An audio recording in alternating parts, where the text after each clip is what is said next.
సంవత్సరాల తరబడి government job కోసం వేచి చూస్తున్నారా? కేవలం 8 నెలల్లో మీ కల నెరవేర్చుకోండి. వెంటనే కింది నెంబర్స్ కి కాల్ చేయండి.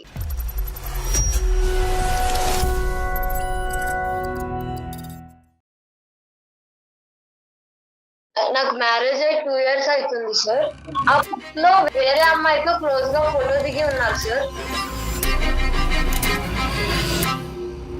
అసలు అదంతా పాస్ట్, అంతా అక్కడ జరిగింది ఏమీ లేదు. అక్కడ వెళ్ళాక మెసేజ్లు ఫ్రెండ్స్ ఇలా ఉంటారు ఎవరైనా. నీకు అసలే మెంటలో ఇంట్లో అలా ఉండి సరిగ్గా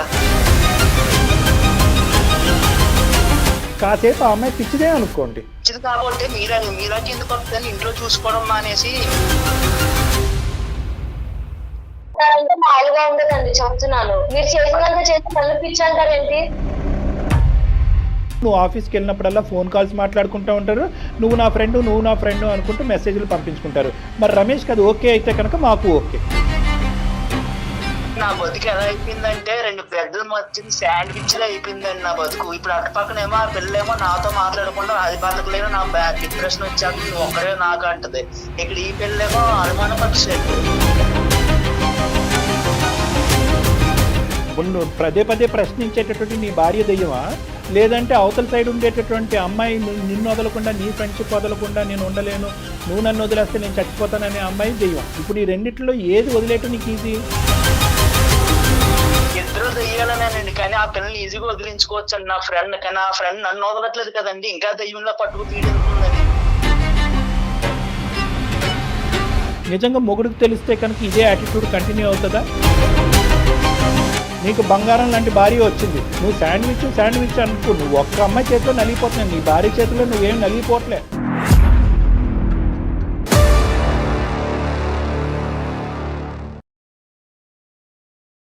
అందమైన జీవితం కార్యక్రమానికి స్వాగతం. నమస్తే డాక్టర్ గారు. నమస్తే జయ గారు. శ్వేత అని ఒక అమ్మాయి మనకి మెయిల్ చేసిందండి. శ్వేత అనుమానం పెనుభూతం. ఆ అనుమానం ఎలా అంటే ఎవరికి వారు విడిపోయి సపరేట్ అయిపోయేదాకా కూడా తీసుకెళ్ళిపోతుంది. సో శ్వేత అలాంటి ఇష్యూనే మన దాకా తీసుకొచ్చింది డాక్టర్ గారు. కాల్ చేసేస్తానండి ఒకసారి. తప్పకుండా.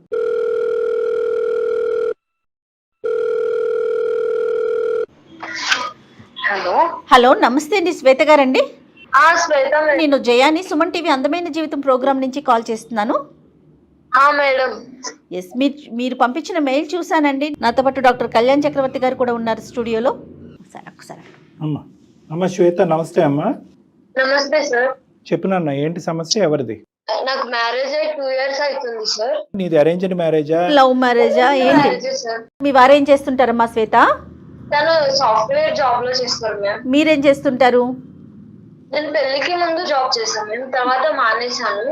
Okay okay right. ఓకే, అతనైతే ఐటీ, నువ్వైతే హౌస్ వైఫ్. 2 years అయింది మ్యారేజ్ అయ్యి, అరేంజ్డ్ మ్యారేజ్. ఇప్పుడు ఏం సమస్య అమ్మా?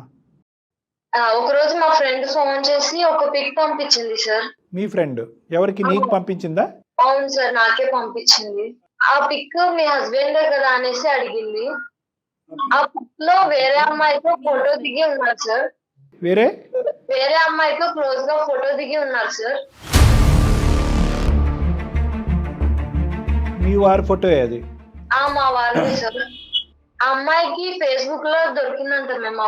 మీ ఫ్రెండ్ నీకు ఎట్లా, నీ క్లాస్మేటా లేకపోతే మీరు ఒక ఊరు వల్ల? ఎవరు ఆ అమ్మాయి? ఎవరు? క్లాస్మేట్ మేము. ఎంతకాలం అయింది ఇది ఫార్వర్డ్ చేసి? ఒక 2 months అవుతుంది సార్.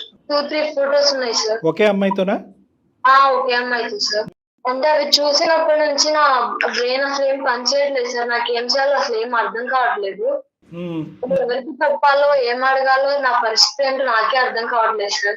ఎవరు పెట్టారంటే ఫేస్బుక్ లో? అది ఫేస్బుక్ లో ఆయనే పెట్టారంటే సార్. నేను అడిగాను ఆయన్ని, అవి పెళ్లికి ముందు ఫొటోస్ అని చెప్తున్నారు సార్. పెళ్లికి ముందు ఫొటోస్ అని చెప్తున్నారు, కానీ నాకు అవి చూసినప్పటి నుంచి ఇంకా అనుమానం ఎక్కువ అవుతుంది సార్. అంటే ఎట్లా అనుమానం ఎక్కువ అవుతుందా? సరే పెళ్లికి ముందు అని చెప్పారు కదా, ఇంకెందుకు నీకు అనుమానం? నేను ఫోన్ చెక్ చేశాను మ్యామ్, కాల్స్ ఇప్పుడు కూడా ఉన్నాయి మ్యామ్, కాల్స్ మెసేజెస్. ఇప్పుడంటే రీసెంట్ కాల్స్ కూడా ఉన్నాయమ్మా? ఉన్నాయి సార్. అందుకే నాకు చాలా భయంగా ఉంది సార్.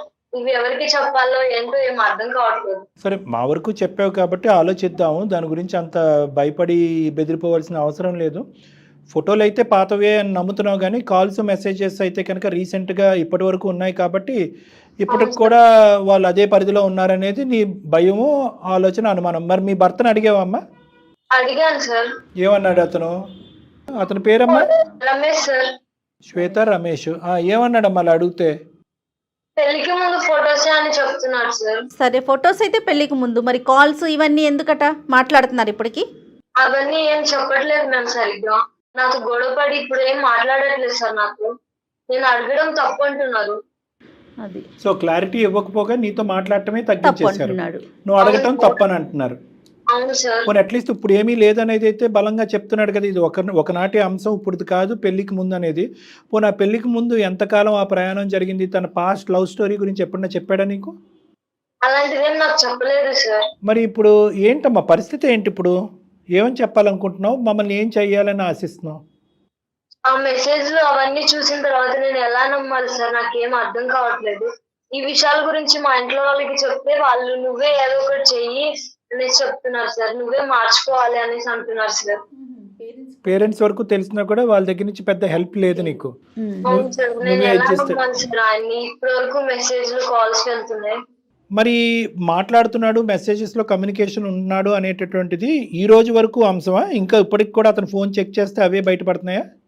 లేదు సార్, ఆ రోజు గొడవ అయినప్పుడే చెక్ చేశాను సార్. ఇంకా అప్పటి నుంచి ఆయన ఫోన్ కూడా ముట్టుకోలేదు సార్. అంటే 2 months బ్యాక్. అవును sir, 2 months back ma'am. Okay, so communication అయితే కట్ అయిపోయింది కాబట్టి అది జరుగుతుందో లేదో నీకు అర్థం కాని పరిస్థితిలో జరుగుతుందేమో అని నేను నమ్ముతున్నావు, అంతే కదమ్మా? అవును సార్, నాకు ఏం చేయాలో ఏం అర్థం కావట్లేదు సార్. మిగతా అన్ని విషయాలు ఓకేనమ్మా? నీకు ఇంట్లోకి డబ్బులు ఇవ్వటం కానీ, మంచి చెడు చూడటం కానీ? Okay ma'am. అవన్నీ ఆ అమ్మాయితో మాట్లాడటానికి కానీ, అవతల ఆ అమ్మాయి ఎవరు కనుక్కోవటానికి ఏమైనా ప్రయత్నం చేసావా నీ భర్త నీతో మాట్లాడినటువంటి ఈ టైంలో? లేదు మ్యామ్, లిమిట్ నేను క్రాస్ చేయలేదు మ్యామ్. ఓకే, ఓకే, ఈ అమ్మాయి లోకజ్ఞానం కూడా చాలా తక్కువ అన్నట్టు అనిపిస్తుంది. ఎందుకంటే సరిగ్గా ఎక్స్ప్రెస్ కూడా చేయలేకపోతుంది కాబట్టి. చేయలేకపోతుంది, అమాయకత్వాన్ని చూపెడుతుంది. ఎవరికి చెప్పాలో తెలీదు. తల్లిదండ్రులకు చెప్తే కనుక సర్దుకుపోమని అంటున్నారు. అంటే కన్ఫ్యూజన్ స్టేటస్ కూడా ఒకటి వచ్చేస్తుంది కదా ఈ డాక్టర్ 2 గారు. నెలలకు ముందు ఆగిందా, ఇప్పటికీ నడుస్తుందా? ఆ అబ్బాయి అన్న అట్లీస్ట్ కూర్చుని ఈ అమ్మాయికి నచ్చజెప్పే విధంగా కానీ, లేదంటే ఇంకేమన్నా ఉంటే కనుక అది ఆనెస్ట్గా ఒప్పుకుంటే కనుక ఈ అమ్మాయి మాకు ఈమెయిల్ పంపించి మాతో మాట్లాడటానికి ప్రధానమైనటువంటి ఇష్యూ ఏంటి? ఇక్కడ ఏం చేయగలం మేము? ఆయనతో ఎలా మాట్లాడాలో ఎంతో నాకు అర్థం కావట్లేదు సార్. మీరు ఆయనతో మాట్లాడి నాకు చెప్పండి సార్. మాట్లాడటం అంటే ఇప్పుడు అతను చేసేది నిజమా కాదా కనుక్కోమంటావా? ఏం మాట్లాడమంటావమ్మా? కనుక్కోండి మేడం. సరే సరే, అదే మీరు అన్నట్లుగా అమ్మాయి ఎక్స్ప్రెస్ చేయలేకపోతుంది. రైట్, ఒకసారి మాట్లాడదాం అయితే. తప్పకుండా మాట్లాడదాం. పెద్ద సమస్య కాదు, అంత బెంగపడద్దు, బాధపడద్దు, భయపడద్దు. ఓకేనా? ఓకే సరే, ఒకసారి ఫోన్ కలపమ్మా, రమేష్తో మాట్లాడదాం. చేస్తున్నాను మేడం. చాలా అంటే చాలా కామన్ ఇష్యూ మేడం ఇది.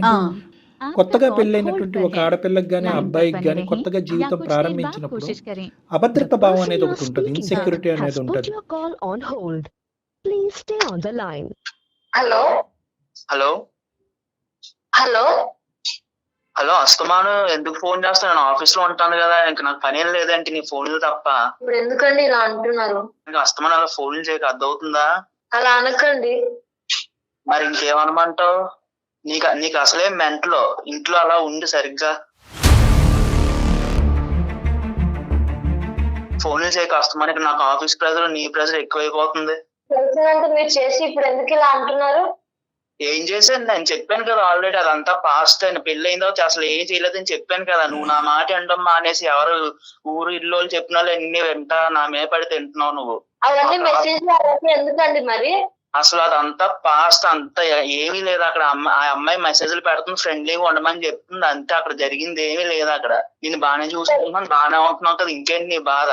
కాదు, నాకు అర్థం కావట్లేదు. పెళ్ళయ్యాక మెసేజ్లు ఫ్రెండ్స్ ఇలా ఉంటారా ఎవరైనా? ఇప్పుడు ఆఫీస్ కి వెళ్ళే వాళ్ళకి ఫ్రెండ్స్ అన్నాక ఉండరా, ఇప్పుడు కాలేజ్ కి వెళ్ళే వాళ్ళకి ఫ్రెండ్స్ ఉండరా, అలా కంటిన్యూ అవరు. ఇది అంతే. నువ్వు కూడా ఫ్రెండ్స్ చేసుకోవచ్చు, నలుగురిలో తిరుగుతా, పిచ్చి తగ్గుద్ది నీకు, ఇలా అనుమానాలు అయ్యి తగ్గుతాయి నలుగురిలో తిరుగు. మామూలుగా ఉండదండి, చెప్తున్నాను. మీరు చేసినంత చేసి నన్ను పిచ్చి అంటారేంటి? మరి 2 నెలల నుంచి నేను అదేం లేదని చెప్తుంటే పిచ్చి దగ్గర పట్టుకుని ఏలాడుతుంటే పిచ్చి అనుకుంటే మరి ఇంకేమంటారు? మంచి అంటారా? అన్ని చేసేదంటే మీరు నన్ను పిచ్చి అంటున్నారా? ఆ సీరియల్స్ ఉంటాయి చూడు, ఆ సీరియల్స్ చూడడం మానేను. ముందు ఆ సీరియల్స్ కొంచెం నీకు బుర్రలో పిచ్చి ఎక్కిపోతున్నా, అర్థమవుతుందా? అత్త కోడలు గొడవలు, ఆ మగుడు పిల్లల గొడవలు ఇవే చూస్తావు సీరియల్స్ లో. మంచి మంచి సినిమాలు చూడడం మానేసి అన్ని తీసుకొచ్చి నా మీద రుద్దుతావు. ఆ ఆఫీస్ లో నాడు గొడవ ఒకటే, ఇంటికి వస్తే నీ గొడవ ఒకటే. బుర్ర ఉండాలి కొంచెం అన్నాను నీకు 2 నెలల నుంచి చెప్తున్నాను, అసలు నీకు అర్థమే కావట్లేదు ఏమి. ఏమనండి చెప్తున్నారు? 2 నెలల నుంచి మీరు గొడవ పడుతున్నారు, అది మీకు అర్థమవుతుందా? గొడవ పడేది ఎవరు, నువ్వా నేనా? అది తెలుసుకో ఫస్ట్. నీకు అది ఉంది, ఈ సంబంధం ఉంది, గొడవ పడేది నువ్వు నేనా? మళ్ళీ నన్ను అంటూ అటు తిరిగి ఇటు తిరిగి చేసినంత చేసి ఇప్పుడు చెప్తున్నారా? రమేష్ గారు నమస్తే అండి.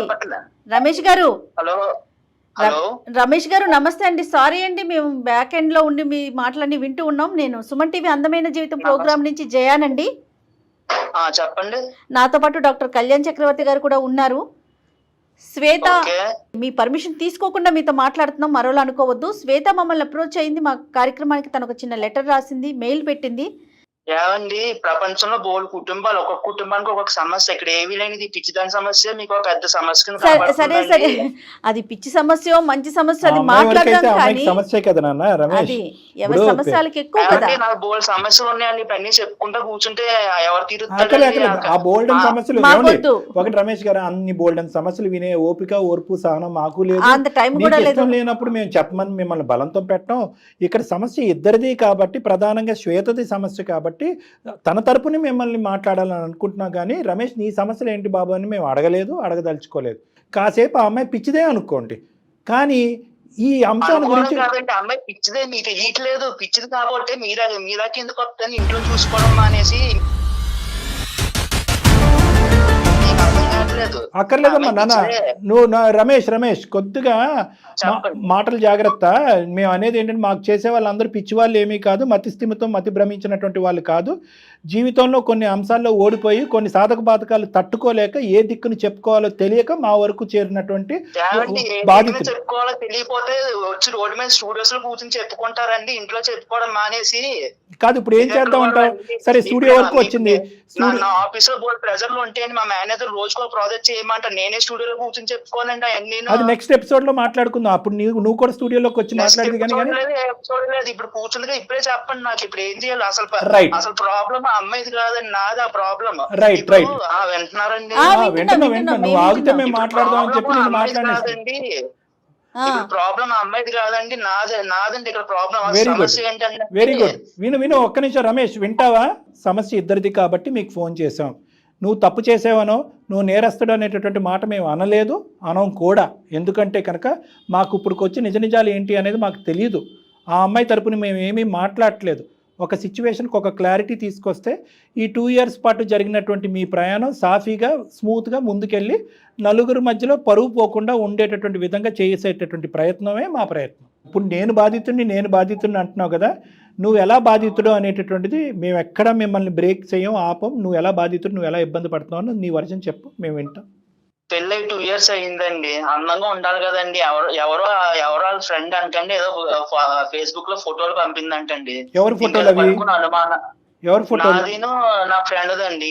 ఈ మాది పట్టుకొని ఇంక నాకు ఏదో లింక్ ఉంది అంటుందండి. ఏదో బీటెక్ లోనే ఎప్పుడో అక్కడ లవ్ లో ఉన్నావండి, ఫోటోలు దిగా అప్లోడ్ చేసాం. అదంతా అయిపోయింది, అప్పుడే అయిపోయింది. ఆ అమ్మాయికి నాకు ఇప్పుడు అసలు నేను అమ్మాయితో అంత క్లోజ్ గా కూడా లేను. అప్పుడప్పుడు అమ్మాయి ఫోన్ చేసి మెసేజ్ పడుతుందండి. నేను అమ్మాయికి చెప్పాను ఆల్రెడీ పెళ్లి అయిపోయింది వదిలేయమని. కానీ ఆ అమ్మాయి ఏంటంటే, అమ్మాయికి అంటే ఇష్టం అంటండి. కొన్ని ఫ్రెండ్లీగా ఆయన ఉండు, నువ్వు తప్ప నాకు ఇంకెవరు తెలుసు, ఫ్రెండ్షిప్ కోసం దానిలానే ఉండని చెప్పేసి ఆ అమ్మాయి అస్తమానం మెసేజ్లు పెట్టడం, అది పెట్టడం ఇది పెట్టడం చేస్తా ఉంటదండి. కాదు నువ్వు అమ్మాయికి చెప్పావా నాకు ఇలా పెళ్లి అయింది, ఇప్పుడు మెసేజ్లు పెడితే కనుక నా భార్యతోని నాకు గొడవలు అవుతున్నాయి, గొడవలు అవ్వచ్చు అన్నట్టుగా చెప్పావా? నేను ఆల్రెడీ అమ్మాయికి అన్ని చెప్పానండి. అమ్మాయి జస్ట్ ఫ్రెండ్స్ కోసం అంతే, ఏమీ కాదని చెప్పి అలా కాదు. ఇప్పుడు ఓన్లీ ఫ్రెండ్స్ జస్ట్ ఫ్రెండ్షిప్ అయినా కూడా ఇక్కడ భార్యాభర్తల మధ్యన ఎవరు ఆలోచన శైలి ఎలా ఉందో అనేది మనకు తెలీదు. కొంతమంది బ్రాడ్ గా ఆలోచించవచ్చు, కొంతమంది నేరోగా ఆలోచించవచ్చు.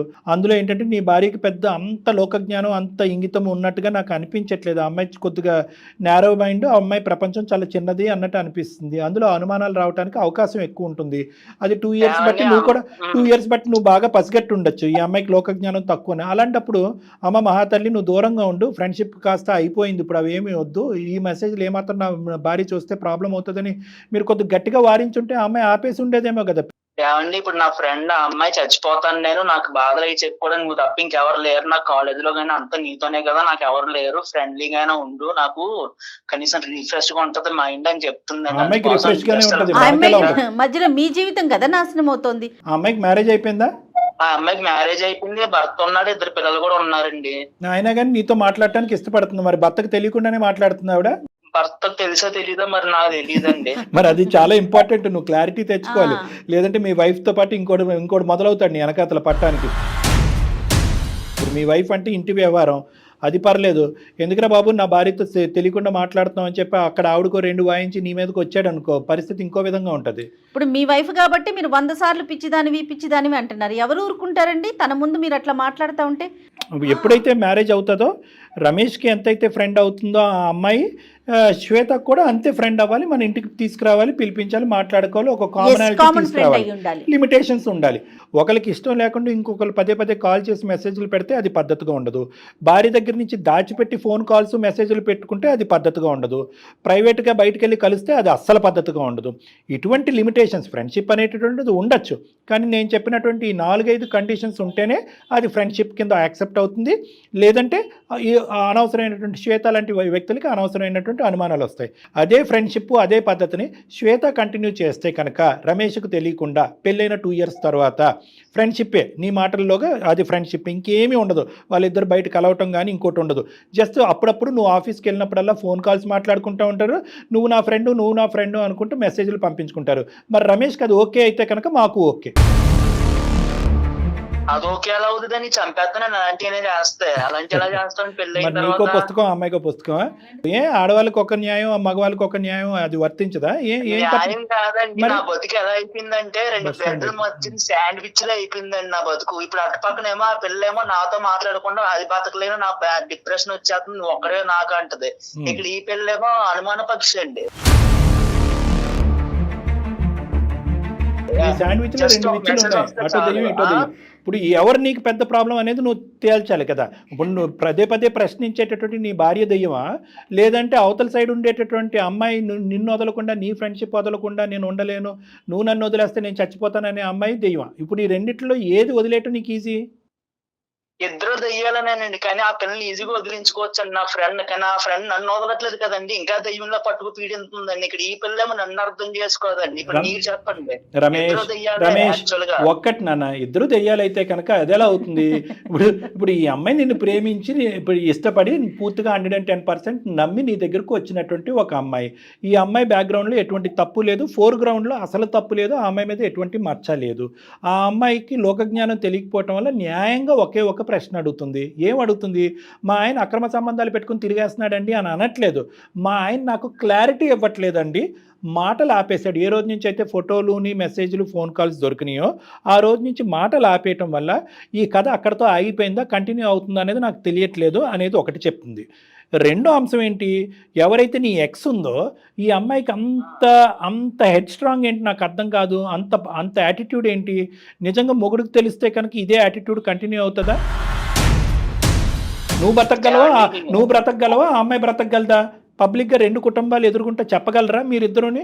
మేమిద్దరం అప్పుడు ఎక్స్ ఫ్రెండ్స్, ఇప్పుడు కరెంట్ ఫ్రెండ్స్, ఇప్పుడు కలిసి ప్రయాణం చేస్తున్నాం, లేదంటే ఫ్రెండ్షిప్ ఒకటే కంటిన్యూ అవుతుంది, నేను వదిలేయాలనుకుంటున్నాను కానీ ఆ అమ్మాయి వదిలేయాలనుకోవట్లేదు అనేటటువంటి ఈ భాష ఏదైతే నువ్వు మాట్లాడుతున్నావో, ఏ పట్టు విడిపు అయితే విడవకుండా ఆ అమ్మాయి మాట్లాడుతుందో, ఈ అంశాన్ని తీసుకెళ్ళి వాళ్ళ ఆయన ఎదుర్కొంటే పంచాయతీ పెడదామా?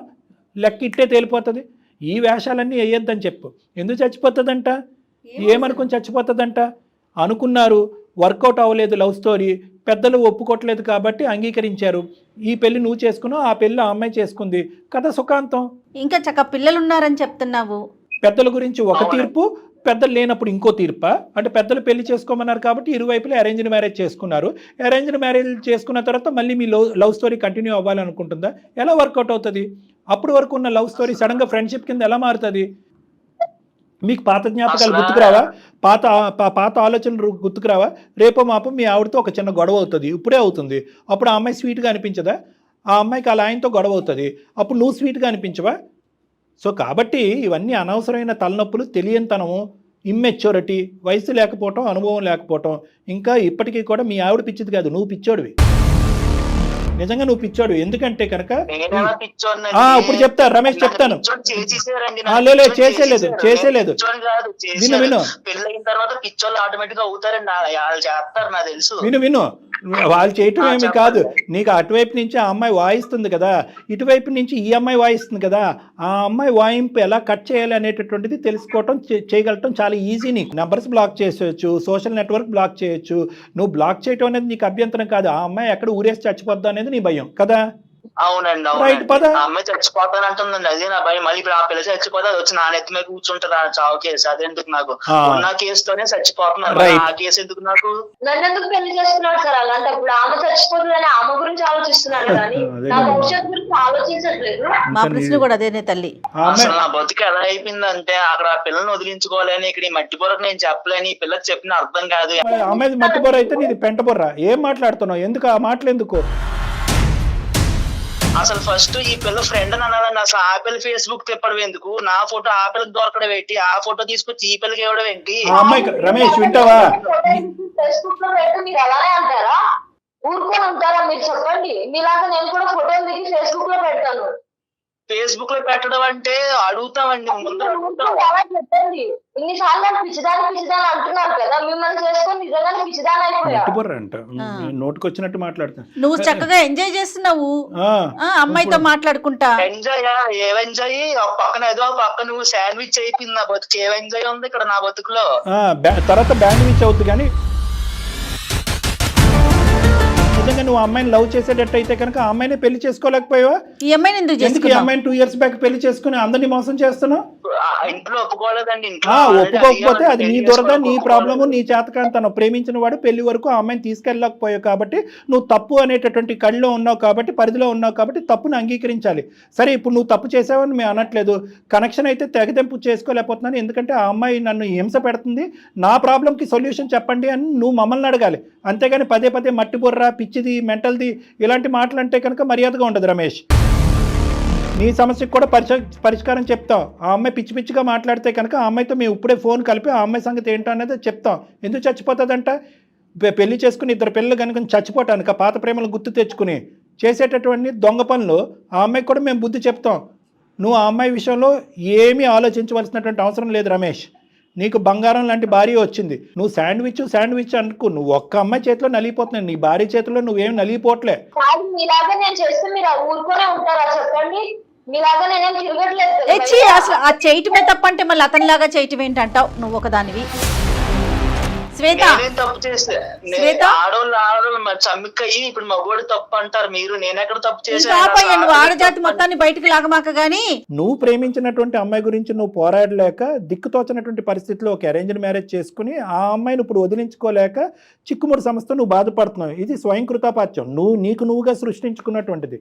అర్థమైందా? నువ్వు సృష్టించుకున్నటువంటి ఒక భయంకరమైనటువంటి పరిస్థితిలో ఆ వేడి నూనెలో ఈ అమ్మాయి పడింది. ఇప్పుడు ఈ అమ్మాయి గజగజలాడిపోతుంది. నేను ఏది సృష్టించుకోలేదని విధి అలా రాసిందని నా బతుకు నేనేం చేయనండి. సరే, విధి రాసింది అంటున్నట్టే నువ్వు అనుకో, కానీ ఇక్కడ ఈ అమ్మాయికి ఏం సమాధానం చెప్తావో చెప్పాలి కదా. మరి విధి నీ జీవితాన్ని రాసింది, కానీ నువ్వు ఈ అమ్మాయి జీవితాన్ని రాసావు.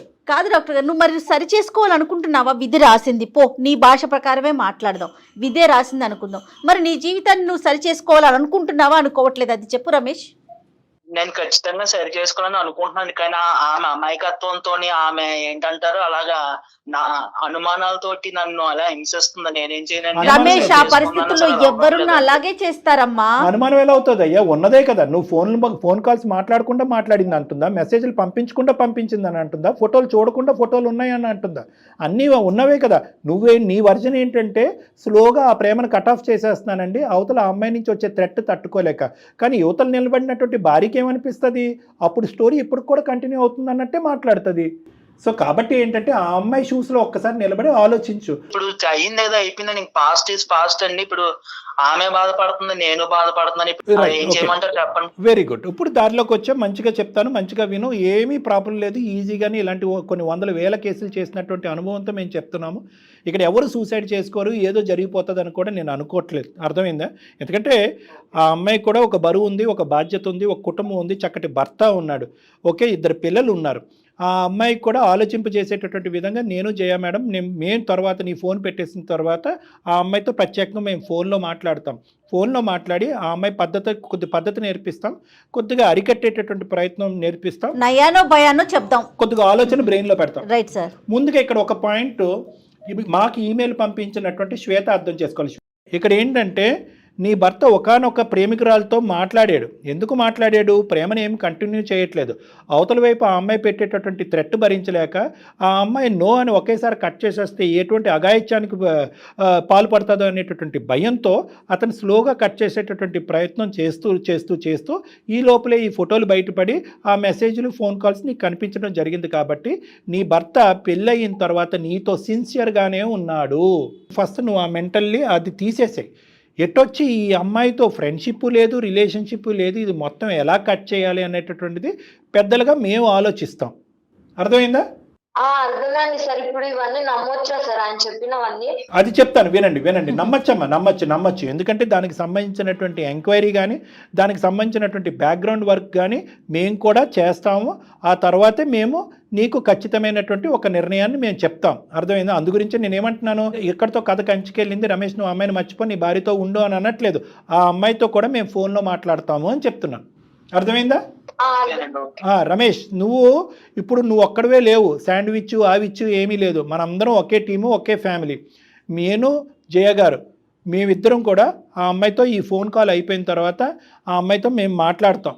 ఓకే, మాట్లాడి అమ్మ ఇది పరిధులు దాటకూడదు, ఈ పరిధులు దాటితే అందరికీ ప్రమాదమే, 2 కుటుంబాలు సర్వనాశనం అయ్యి రోడ్డు మీద పడతాయి, ఇప్పటికే అందరూ మెంటల్ టెన్షన్లో ఉన్నారు, గత ఇదంతా వదిలేసి ఒక కొత్త జీవితాన్ని ప్రారంభించి ముందుకు వెళ్ళిపోండి, ఇక్కడ రిలేషన్షిప్ లేదు, ఫ్రెండ్షిప్ లేదు అనే విధానంగా నయానో భయానో ఆ అమ్మాయికి నచ్చజెప్పేటటువంటి ప్రయత్నం మేము చెప్తాం. ఓకేనా రమేష్? అది మేము ఆ బాధ్యత తీసుకుంటాం. ఇక ముందు నుంచి ఆ అమ్మాయి ఫోన్ కాల్స్ అన్నీ నువ్వు బ్లాక్ చేయి, సోషల్ మీడియాలో అన్నిటిలోని నువ్వు బ్లాక్ చేసి కంప్లీట్గా నీ నెంబర్ మార్చేసేటటువంటి ప్రయత్నం చేయాలి నువ్వు. ఓకేనా? ఆ అమ్మాయి బ్యాక్గ్రౌండ్లో నిన్ను వేధించకుండా, అటాక్ చేయకుండా, వేరే నెంబర్ నుంచి నిన్ను కాల్ చేసి థ్రెట్ చేయకుండా, ఆ అమ్మాయి మా మాట వినకపోతే కనుక వాళ్ళ ఇంటి పెద్దల ద్వారా ఆ అమ్మాయికి బుద్ధి చెప్పేటటువంటి ప్రయత్నం చేస్తాం. అందమైన జీవితం అయితే మాత్రం ఆ బాధ్యత అయితే తీసుకోవడానికి మేము రెడీగా ఉన్నాం. మీ ఇద్దరు మాత్రం సవ్యంగా, హ్యాపీగా, ఇక ముందు నుంచి అనుమానం అవమానం అనేటటువంటి వాతావరణం లేకుండా చక్కగా మంచి ఆలోచనతో హ్యాపీగా ఉండే ప్రయత్నం చేయండి ఇద్దరు. రమేష్ అండ్ శ్వేత విన్నారు కదా డాక్టర్ గారు చెప్పింది, ఓకేనా మీ ఇద్దరికి? ఓకేనండి. శ్వేత విన్నావు, ఇప్పటికన్నా హ్యాపీయా? నాకు ఎలాంటి క్రమ సంబంధాలు ఏవి లేవు, ఇప్పటికన్నా హ్యాపీయా? కరెక్ట్ సార్ మేడం చెప్పారు కదా, ఇప్పటికి నమ్ముతాను. ఇప్పటికి నమ్ముతుందంట. ఓకే, అయితే మీరు నాకు నమ్మకం ఇచ్చారు కదా సార్. మేము నమ్మకం ఇవ్వటం కాదమ్మా, మేము నమ్మకం ఇవ్వటం వరకే ఆగకుండా బ్యాక్గ్రౌండ్ చెక్ చేస్తామని అంటున్నాం. బ్యాక్గ్రౌండ్లో ఆ అమ్మాయి యొక్క ఆలోచనను కూడా మార్చే ప్రయత్నం చేస్తానని అంటున్నాం. ప్లస్ నీ భర్తకు అవసరం అయితే కనుక భార్యాభర్తలు మీరిద్దరు నా దగ్గరికి రండి, మాట్లాడదాం. ఇంకా ఏమన్నా డౌట్లు అనుమానాలు ఉంటే కనుక అవన్నీ క్లారిఫై చేద్దాం. ఎందుకంటే నీ భర్త మాటల్లోనే ఏంటంటే నువ్వెంత సఫర్ అయ్యో ఒక విధంగా అతను కూడా సఫర్ అయ్యాడు ఆ పాత ప్రేమికురాలని కట్ చేసేటటువంటి దాంట్లో. సో అతను బాధితుడే. సో ఇద్దరు కూడా నా దగ్గర రండి, మనం కాసేపు మాట్లాడుకుని ఇంకేమైనా డౌట్స్ ఉంటే క్లియర్ చేసుకుంటే ఇంకా అక్కడి నుంచి మొత్తం అంతా స్మూత్ అయిపోయింది. ఓకేనమ్మా? Okay sir. ఓకే శ్వేత, జాగ్రత్త అమ్మా. Thank you sir. Thank you madam. Okay Ramesh, జాగ్రత్త. రమేష్ మీరైతే మాత్రం ఒకసారి శ్వేతని తీసుకొని డాక్టర్ గారిని కలవండి. ఓకేనా? షూర్ అండి. Okay Ramesh, thank you. ఆ పిల్ల అంటే తను నమ్ముతుందో నమ్మట్లేదో, యాక్సెప్ట్ చేస్తుందో లేదో నాకు అర్థం కావట్లేదు. అనుమానంలో ఏం చేయాలో అబద్ధం ఆడుతున్నాడు అనేటువంటి ఫీలింగ్ ఉంది. ఆ డిప్రెషన్ లోకి వెళ్ళిన తర్వాత నిజాలు కనిపించిన వైట్ అన్న బ్లాక్ గానే కనిపిస్తూ ఉంటుంది నిజాలు. సో ఆ అమ్మాయికి ప్లస్ ఏంటంటే పేరెంట్సే కొద్దిగా ఈ ఇష్యూని ఇంకో విధంగా రిజాల్వ్ చేస్తుంటే ఈ రోజు అమ్మాయికి నమ్మకం వచ్చేది. అలా కాకుండా పేరెంట్స్ అమ్మ నీ జీవితం నువ్వు చూసుకో అనేటప్పటికి ఇంకా అమ్మాయి ఏకాకి అయిపోయి డిప్రెషన్లోకి వెళ్ళిపోయి ఇప్పుడు అతను చెప్పే మాటలు కూడా పూర్తిగా నమ్మకం కలగట్లేదు. ఇప్పుడు ఒక మాటలో నమ్మకం కలగాలని కూడా మనం ఎక్స్పెక్ట్ చేయకూడదు. మనం అందుగురించే పిలిపించి మాట్లాడదాం. అమ్మాయితో కూడా ఎక్స్ అనేటటువంటి అమ్మాయితో కూడా మనం ముందు స్ట్రాంగ్ గా మాట్లాడాల్సింది ఆ అమ్మాయితో. డెఫినెట్ గా మాట్లాడాలి. రైట్ డాక్టర్ గారు, నమస్తే.